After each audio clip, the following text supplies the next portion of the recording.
Assalamualaikum warahmatullahi wabarakatuh. Perkenalkan, Kak saya Salsabila Putri Syafira Gunawan dengan NIM 2022 1011 0311 359. Dan rekan saya Perkenalkan, nama saya Dinan Fahrana dengan NIM 2022 1011 0311 321. Baik, di sini kami akan menjelaskan mengenai sistem peradilan pidana dari perspektif viktimologi. Nah, sebelum kita masuk ke dalam pembahasannya, kita perlu tahu apa itu viktimologi. Nah, viktimologi sebagai cabang ilmu dalam studi hukum pidana yang memusatkan perhatiannya pada korban kejahatan dan dampak yang mereka alami. Dalam konteks sistem peradilan pidana, peran korban sering kali terabaikan atau minim perhatian, dengan fokus utama cenderung pada pelaku kejahatan dan penegakan hukumnya, akan tetapi lupa untuk memperhatikan apa yang diperlukan untuk korban.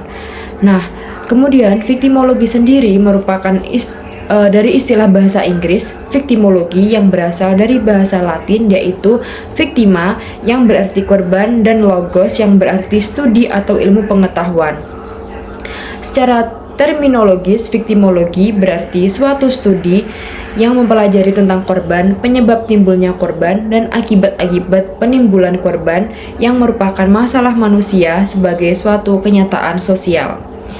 Namun, pemahaman yang mendalam tentang pengalaman dan kebutuhan korban merupakan aspek penting dalam memperbaiki sistem peradilan pidana di Indonesia. Dalam konteks sistem peradilan pidana, perhatian terhadap korban kejahatan seringkali kurang mendapatkan perhatian yang baik. Fokus utamanya terletak pada pelaku kejahatan dan proses penegakan hukum, sementara perspektif dan kebutuhan korban sering terabaikan.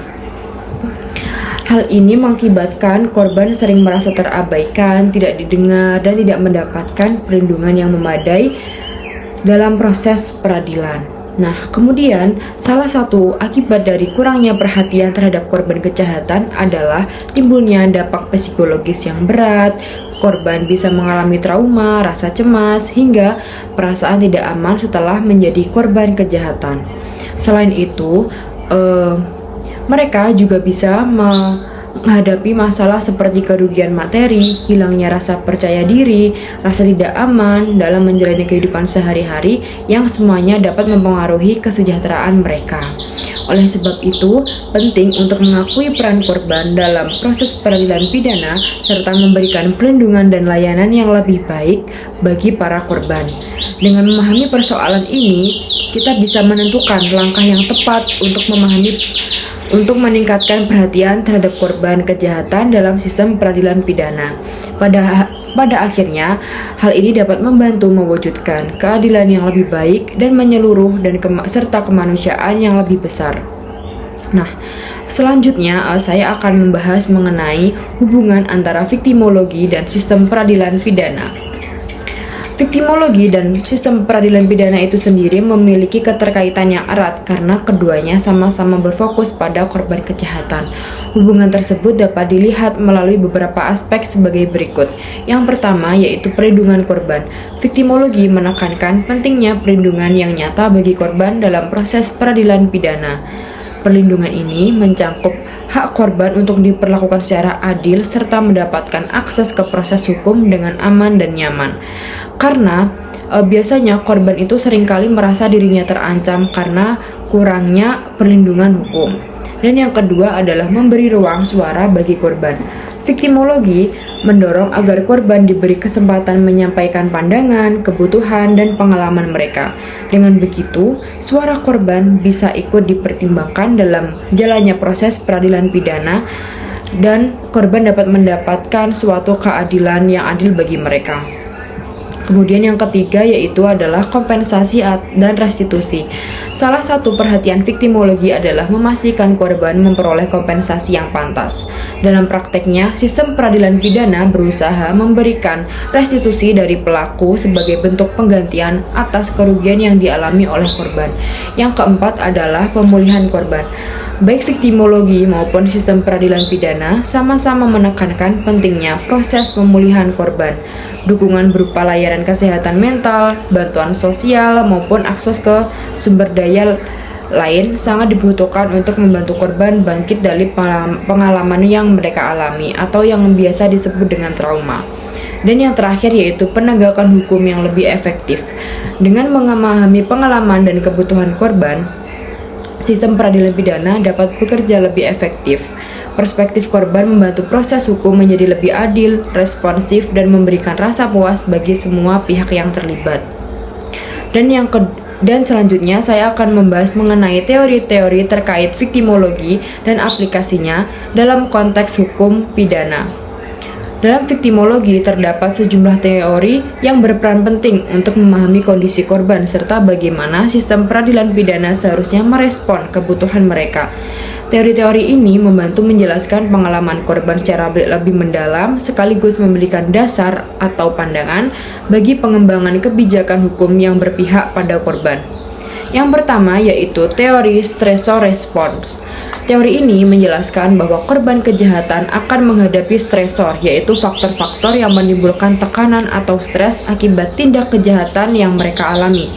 Korban kemudian merespon stres tersebut dengan berbagai cara, misalnya rasa takut, rasa cemas, rasa trauma. Kemudian, dalam konteks hukum pidana, pemahaman teori ini sangat penting untuk menilai sejauh mana dampak psikologis yang dialami korban. Hal ini juga dapat menjadi dasar bagi aparat penegak hukum untuk memberikan penanganan yang tepat, bukan hanya dari sisi hukum, akan tetapi juga dari sisi psikologis. Kemudian yang kedua adalah teori coping. Teori ini berfokus pada strategi yang digunakan korban untuk menghadapi dan mengatasi stres serta trauma akibat pengalaman kriminal yang diterimanya. Ada korban yang mampu bangkit dengan cepat, namun ada pula korban yang membutuhkan waktu lama bahkan mengalami kesulitan untuk pulih. Dengan memahami teori coping, sistem peradilan dapat merancang program intervensi dan pemulihan yang sesuai seperti konseling, pendampingan psikologis, maupun layanan sosial sehingga korban merasa siap dalam menghadapi proses hukum maupun kehidupannya setelah peristiwa kejahatan atau pasca kejahatan. Nah, kemudian yang ketiga adalah teori kelayakan. Menurut teori ini, penting bagi korban bukan hanya perlakuan yang diberikan kepada korban, tetapi juga bagaimana korban menilai apakah dirinya layak mendapatkan perlindungan dan keadilan. Jika korban merasa sistem hukum tidak mengakui atau tidak menghargai mereka, timbul perasaan kecewa dan tidak percaya pada hukum. Dalam konteks hukum pidana, teori ini mengingatkan bahwa penting bagi aparat penegak hukum untuk benar-benar menunjukkan perhatian dan penghargaan kepada korban, sehingga mereka merasa dilibatkan dan diperlakukan secara adil. Dan yang selanjutnya adalah teori empowerment atau pemberdayaan. Teori pemberdayaan menekankan pentingnya memberi korban rasa kendali atas situasi yang mereka hadapi. Selanjutnya adalah teori keadilan restoratif. Teori ini menawarkan pendekatan yang berbeda dari sistem peradilan pidana konvensional. Fokusnya bukan hanya untuk menghukum pelaku, melainkan juga memulihkan kerugian yang dialami korban serta memperbaiki hubungan yang rusak antara korban dan pelaku. Nah, selanjutnya saya akan membahas terkait dengan peran viktimologi dalam sistem peradilan pidana. Yang pertama yaitu perlindungan korban dalam proses peradilan pidana. Yang pertama, perlindungan korban bertujuan agar mereka diberlakukan secara adil, dihormati martabatnya, serta diberi kesempatan berpartisipasi efektif dalam proses hukum. Hal ini mencakup beberapa langkah yang bisa dilakukan, antara lain perlakuan martabat. Korban harus dihormati, tidak didiskriminasi, tidak diabaikan, serta korban harus terus dirangkul oleh seluruh masyarakat. Kemudian yang kedua adalah jaminan keamanan. Negara wajib melindungi korban dari ancaman, misalnya dari perlindungan aksi, pengawalan, atau kerahasiaan identitas. Kemudian dukungan psikologis atau sosial. Korban perlu mendapatkan konseling, pendampingan, atau rehabilitasi untuk memulihkan trauma. Kemudian hak atas informasi. Korban berhak mendapatkan dan mengetahui perkembangan kasus agar tetap dilibatkan dalam proses hukum. Kemudian kompensasi dan restitusi. Korban berhak atas ganti rugi material maupun imaterial dari pelaku atau negara. Kemudian yang terakhir adalah kesempatan didengar. Kemudian yang kedua adalah penerapan hukuman terhadap pelaku kejahatan dengan mempertimbangkan kepentingan korban. Yang pertama adalah hukuman yang proporsional, keterlibatan korban, kemudian kompensasi dan restitusi, rehabilitasi dan pengampunan, dan perlindungan dari resiko lanjutan. Nah, baik, setelah rekan saya menjelaskan tentang mulai dari hubungan antara viktimologi dan sistem peradilan pidana, lalu juga terdapat teori-teori terkait viktimologi dalam konteks hukum pidana, lalu juga ada peran viktimologi dalam sistem peradilan pidana. Maka di sini saya akan membahas mengenai dampak viktimologi dalam penegakan hukum dan pengadilan. Dampak viktimologi dalam penegakan hukum dan juga pengadilan itu terlihat jelas sangat signifikan, karena viktimologi itu membawa perhatian kepada korban kejahatan dan juga memperkuat perlindungan terhadap korban, yang mana mengedepankan keadilan bagi mereka dalam proses peradilan. Nah, di sini juga terdapat beberapa dampak utama viktimologi dalam penegakan hukum dan pengadilan. Yang pertama, ada perubahan fokus dari pelaku ke korban, yang mana viktimologi ini menggeser fokus dari pelaku ke korban. Nah, yang mana mengakui pentingnya dari sebuah pengalaman, lalu juga kebutuhan dan juga hak-hak korban dalam proses peradilan. Lalu setelah itu ada juga yang namanya peningkatan kesadaran dan juga pemahaman, yang mana di sini viktimologi mendekatkan atau juga memperkenalkan konsep-konsep apa itu trauma, apa saja hak korban, lalu juga apa pelindungan korban, yang mana dari sini memberikan pemahaman untuk para praktisi hukum seperti jaksa, hakim, lalu juga petugas penegak hukum lainnya, yang mana harus memperhitungkan hak korban. Lalu setelah itu ada 3 pelayanan-layanan dukungan yang lebih baik.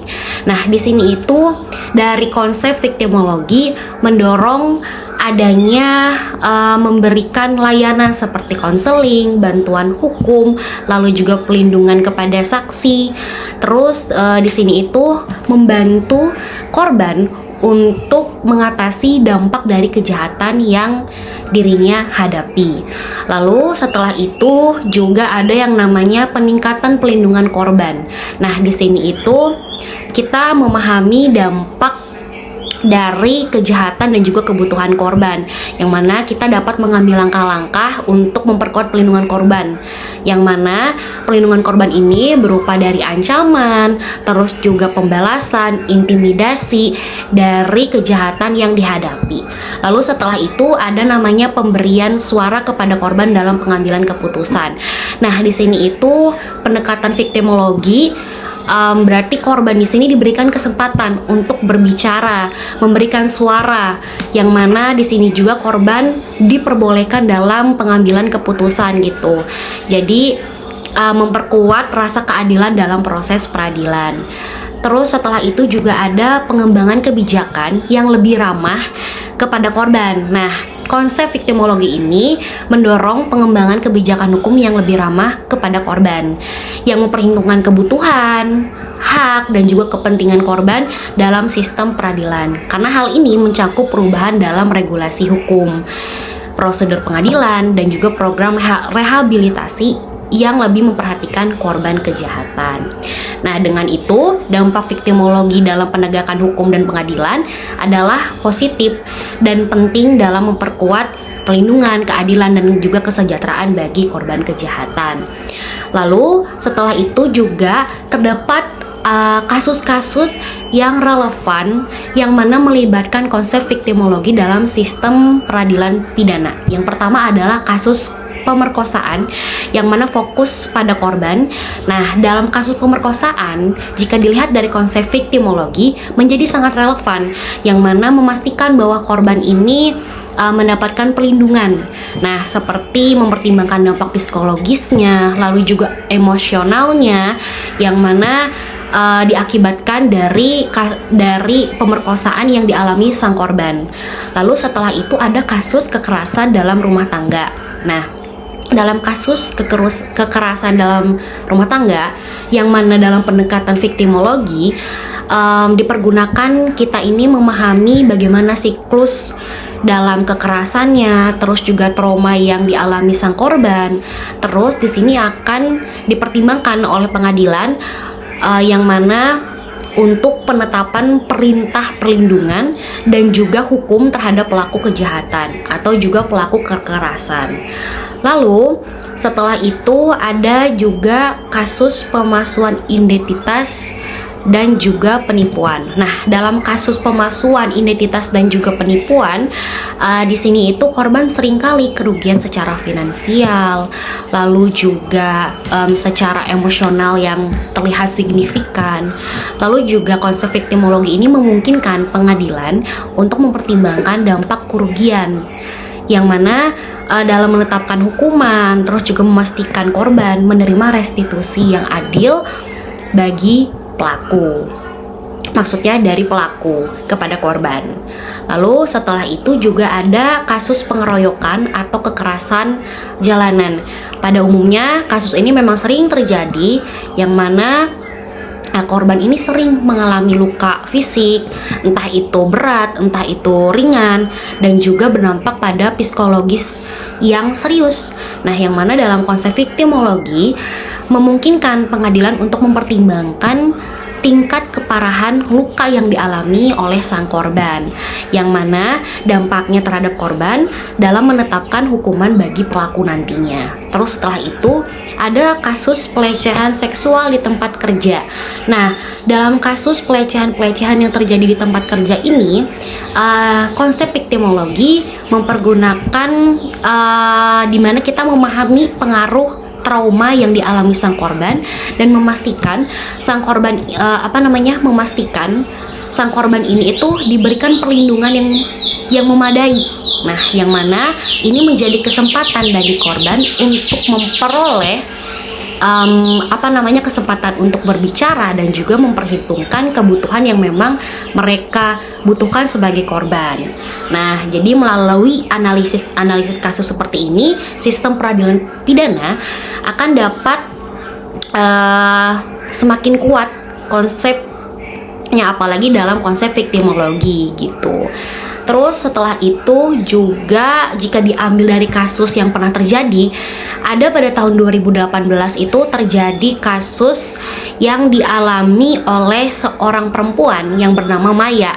Nah, ditemukan tewas di tempat kerjanya. Setelah penyelidikan lebih lanjut, terungkap bahwa Maya itu menjadi korban pelecehan yang dilakukan oleh atasan langsung di tempat kerjanya. Nah, dan berlangsung selama berbulan-bulan sebelum kematiannya. Di sini konsep viktimologi ini sangat relevan seperti itu, yang mana dilihat dari dampak psikologisnya, terus juga pengaruh pelecehan seksual terhadap kematiannya dilihat di situ, lalu juga keadilan bagi korbannya juga dilihat melalui pendekatan viktimologi.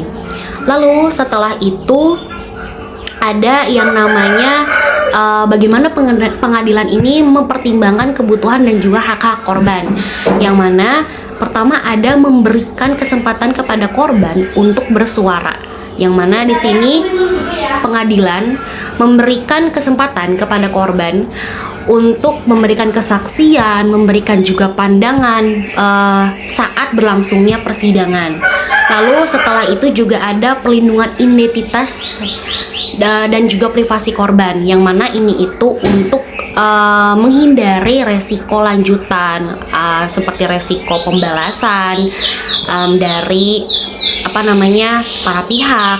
Lalu juga ada pertimbangan atas dampak psikologis dan juga emosionalnya, yang mana pengadilan di sini dapat mempertimbangkan akibat dari kejahatan yang dialami gitu, apakah ada trauma.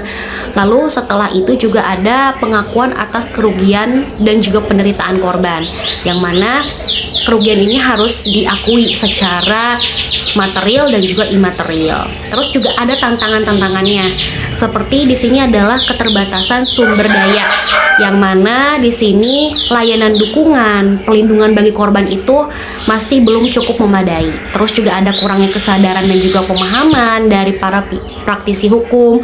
Lalu juga ada sistem peradilan yang lambat dan juga kompleks, yang mana hal ini mempengaruhi tingkat stres yang dialami oleh korban karena ketidakpastiannya itu. Lalu juga ada kurangnya koordinasi antar lembaga. Demikian yang dapat kami sampaikan, semoga bermanfaat. Apabila ada kurang lebihnya, kami mohon maaf. Wassalamualaikum warahmatullahi wabarakatuh.